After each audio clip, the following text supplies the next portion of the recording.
రచ్చబండకి స్వాగతం. నిన్న మన రచ్చబండ అయిపోయిన ఒక గంటకి హైకోర్టులో ఒక మంచి ఆర్డర్ ఏంటంటే సిబిఐ ఎంక్వైరీకి గతంలో ఏప్రిల్ మే నెలల్లో కొన్ని ప్రజా సమస్యల మీద హైకోర్టు చట్టానికి అనుగుణంగా న్యాయానికి అనుగుణంగా స్పందిస్తే అది నచ్చక కొంతమంది కామెంట్లు ఎంత దారుణంగా కామెంట్లు చేశారంటే అసలు సభ్యత సంస్కారం ఉన్నవాడు ఎవడో కూడా భరించలేని విధంగా కామెంట్లు చేశారు. ఆ కామెంట్లు చేసిన వాళ్ళు సుమారు 100కి దగ్గరగా ఉన్నారు. వాళ్ళ మీద వేరియస్ స్టేజెస్లో అంటే ఫస్ట్ ఒక ఎఫ్ఐఆర్, ఒక కంప్లైంట్ రిజిస్ట్రార్ జనరల్ గారు కోర్టులో ఫైల్ చేయడం జరిగింది. ఇది ఎంత నీచం అంటే ఇది దరిద్రి ఎరుగని చరిత్ర. అంటే మనం ఈ పదం వేరే అదర్ సందర్భాల్లో విన్నాం, దరిద్ర ఎరుగని చరిత్ర అని.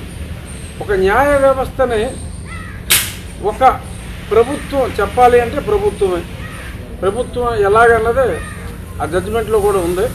నిదానంగా దాని దగ్గరికి వెళ్దాం. ఒక న్యాయ వ్యవస్థని ఈ రకంగా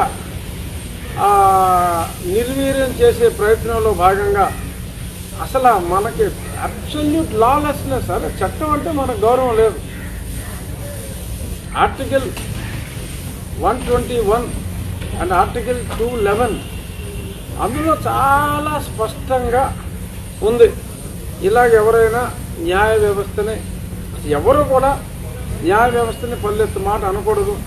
మన రాజ్యాంగం షెడ్యూల్ 3లో క్లియర్ కట్గా, ఎందుకంటే న్యాయమూర్తులకి ఇప్పుడు ప్రజల దగ్గర నుంచి రక్షణ కావాలి. ఎందుకంటే వాళ్ళు నిష్పక్షపాతంగా జడ్జిమెంట్లు ఇవ్వాలి అంటే సమాజంలో ఎన్నో ఇబ్బందులు ఉంటాయి. సో ఆ ఇబ్బందులన్నింటినీ కవర్ చేయడం కోసం వాళ్ళకి ఇమ్యూనిటీ క్రియేట్ చేయడం జరిగింది. ఎందుకంటే వారు ఇచ్చిన జడ్జిమెంట్ల మీద కానీ వ్యక్తిగతంగా వారి మీద కానీ ఎటువంటి నిందారోపణలు, ఎటువంటి నేరారోపణలు చేయటానికి వీల్లేదు. ఒకే ఒకటి రాజ్యాంగం ఏమిచ్చిందంటే ఎక్కడా కూడా ఎవరూ కూడా బయట ఎవరో మాట్లాడటానికి వీల్లేదు. కావాలి అంటే ఇంపీచ్మెంట్ అనేది పార్లమెంటులోనే అది మూవ్ చేసే అవకాశం ఇచ్చారు తప్ప ఇంకెక్కడా కూడా ఇంపీచ్మెంట్కి అవకాశం లేని విధంగా ఆ న్యాయ వ్యవస్థని, ఎందుకంటే ప్రజల్ని సంరక్షించవలసిన న్యాయ వ్యవస్థని మన రాజ్యాంగంలో ఉన్న 3 పిల్లర్స్లో అతి ముఖ్యమైన executive, legislature and the final one judiciary. ఆ జ్యుడిషియరీకి ఆ ఇమ్యూనిటీ ఉంది. ఎగ్జిక్యూటివ్ని ఎవడైనా తిట్టుకోవచ్చు, లెజిస్లేచర్ని ఎవడైనా తిట్టుకోవచ్చు తప్పుంటే. బట్ ఆ ప్రొటెక్షన్ ఇచ్చింది ఆ న్యాయ వ్యవస్థకే. ఆ ప్రొటెక్షన్ రాజ్యాంగం ఇవ్వటం జరిగింది. ఇది ఎవడో ఎల్లాగాడో, పుల్లాగాడో, గన్నాగాడో, బొచ్చులోగాడో ఎవడో తెలియక వాగేశారని అనుకోవడానికి కూడా లేదు. ఒకసారి రిజిస్ట్రార్ జనరల్ గారు ఒక కంప్లైంట్ ఫైల్ చేస్తే ఎవరో ఆ పేర్లని కొన్ని పేర్లు మర్చి కొన్ని పేర్లు చెప్తా. మర్చికే, ఎందుకంటే 96 పేర్లు ఉన్నాయి. అన్ని పేర్లు మనం మాట్లాడుకోలేం. ఇందులో ఉన్న పేర్లు ఇది నిన్న హైకోర్టు జడ్జి గారు ఇచ్చిన జడ్జిమెంట్లో రిజిస్ట్రార్ జనరల్ గారు ఇచ్చిన కంప్లైంట్లో భాగంగా అన్ని పేర్లు చదవలేం కాబట్టి కొన్ని పేర్లు. To inform you that Registrar Judicial of High Court has received various mails in the official email account and the mobile of the Registrar with videos and postings in the social networking media. That material revealed the names of several persons including Mr. Nandigam Suresh, Mr. Ramanchi Krishna Mohan, Kishore Reddy Darisa, Chandu Reddy, Sridhar Reddy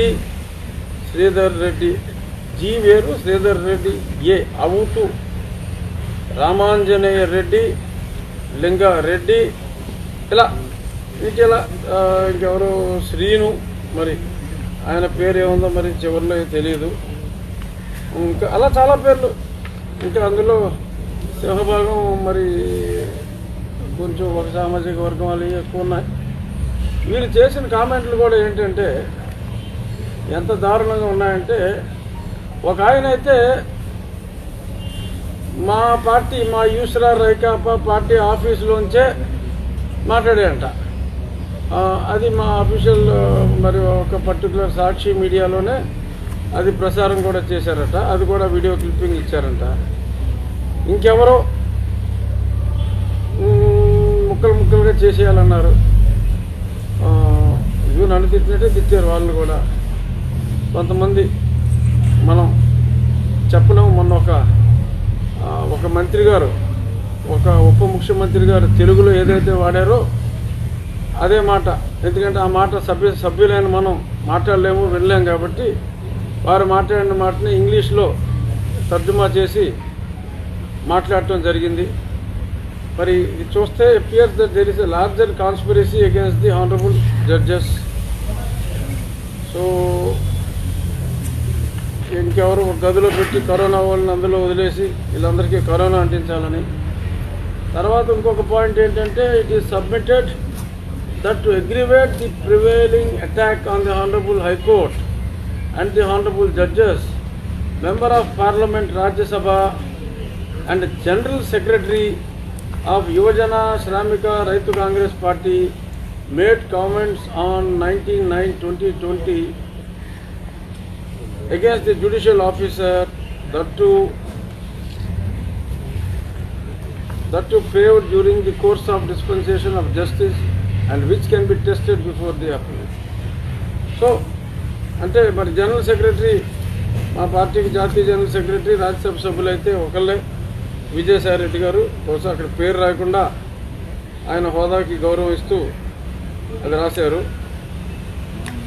ఇదే సమయంలో ఆ CBCID గత 6 నెలలుగా ఎటువంటి చర్యలు high court ఆదేశించినప్పటికీ ఎటువంటి చర్యలు తీసుకోలేదు. అలాగే ఆ ఫేస్బుక్, ఆ ట్విట్టరు ఇటువంటివి కొన్ని ఉంటే వాళ్ళకి కంప్లైంట్ ఇవ్వడానికి ఒక నోడల్ ఆఫీసర్ ఉండాలి, అవి రిమూవ్ చేయాలి అంటే, కానీ ఆ ఆఫీసర్ కూడా వాళ్ళకి ఎటువంటి కమ్యూనికేషన్ ఇవ్వలేదని వాళ్ళు కూడా కోర్టు వారికి తిరిగి తెలియజేయడం జరిగింది. మరి ఇక్కడ ఈ ఉదాసీనత, ఈ నిర్లక్ష్యం ఇంత తీవ్ర స్థాయిలో ఉంటే కోర్టులో ఇది కూడా చూశారు. కొన్ని ప్రభుత్వ అధికారుల మీద, ఆ ప్రభుత్వానికి సంబంధించిన కొన్ని పనికిమాలిన పథకాల మీద చిన్న కామెంట్ చేసినప్పటికీ కూడా సింహాల్లా వాళ్ళపై దూకి రకరకాల సెక్షన్లు పెట్టి, ఏది రకరకాల సెక్షన్లు ఏంటి, 506 IPC, 66A ITA, 153, 505(2), 188 IPCR, 167 ITA, ఇలా 295A, 205 IPC, 507 ఇటువంటి సెక్షన్లన్నీ పెట్టి ప్రభుత్వ అధికారుల మీద పల్లెత్తు మాట అన్న వాళ్ళందరి మీద మరి గాండ్రించి వాళ్ళని కరోనాతో చనిపోయేలా చేసి ఇన్ని రకాలుగా వేధించి కొంతమందిని మరి వధించడం కూడా జరిగింది. మరి సాక్షాత్తు హైకోర్టు మీద మరి ఇంత కామెంట్లు చేస్తే ఎటువంటి యాక్షన్ తీసుకోకపోవడంతో మరి చెల్లించిన న్యాయస్థానం అసలు ఫస్ట్ లైన్ చూస్తే అసలు నిజంగా ఆర్డర్లో ఈ 4-5 లైన్లు చదివి వినిపించాలి. నేను ట్రాన్స్లేషన్ కూడా చేసి చెప్తాను. The petitioner whose shoulder is heavily burdened with the responsibility of mainly protecting the right of a citizen guaranteed under Part 3 of the Constitution of India, is itself before this court with inwardly pain due to indirect and direct attack on it by some malefactors. Even some occupying high positions and constitutional posts are not restraining themselves in committing the same mistake. అంటే ఎంత మనోవేదతో, అంటే ఇంత సమాజాన్ని, ఒక common మ్యాన్ని ఏదైతే హక్కులు ఉన్నాయో హక్కుల పరిరక్షణ కోసం నియమించిన మమ్మల్ని ఈ రకంగా బాధ పెడతానికి డైరెక్ట్గా ప్రభుత్వ పెద్దలే పూనుకోవటం అనేది అత్యంత దురదృష్టం అని చెప్పడం జరిగింది. అలాగే it is true that under the provisions of the contempt of courts act 1971, in a case of willful disobedience, insult to the court, one can be dealt with.